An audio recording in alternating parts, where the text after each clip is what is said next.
When it comes to defining what is and isn't considered harassment in Massachusetts, it's important to distinguish between behaviors that are genuinely harassing and those that, although possibly annoying or unpleasant, do not legally constitute harassment. Harassment is legally defined as a series of conduct on at least 3 separate occasions that is specifically aimed at a targeted person, causes considerable emotional distress, and is done willfully and maliciously. This is characterized by behavior that is threatening, intimidating, or excessively annoying in a malicious way. For instance, repeated threats, stalking, or behavior intended to seriously alarm or annoy someone can be considered harassment. However, there are lots of behaviors that, while perhaps undesirable, do not meet the legal threshold of harassment.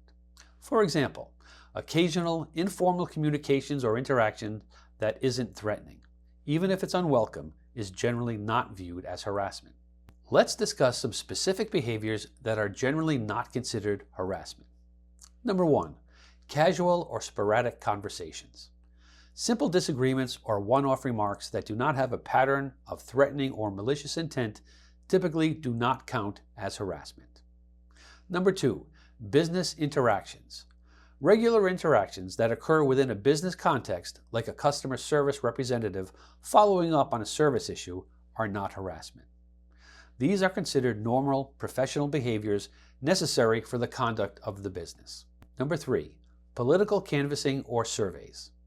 Engaging in political discussions, canvassing for political purposes, or conducting surveys, as long as these activities are carried out respectfully and without any threatening behavior, do not usually constitute harassment. Number 4, social media comments. Comments on social media platforms which do not include threats or discriminatory remarks and are not part of a pattern of targeted behavior generally aren't viewed as harassment. It's crucial, however, to consider the content and context of the messages. Number 5, neighborly interactions.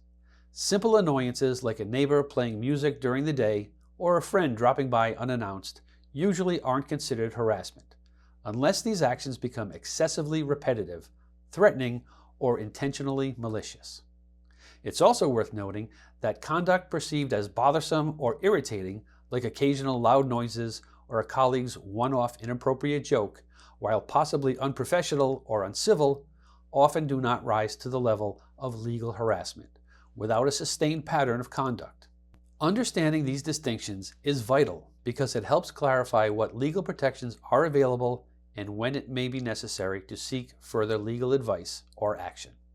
It's important to remember that if the behavior crosses into physical threats, repeated communications after being asked to stop, or targeted actions designed to intimidate or distress, it may then be considered harassment.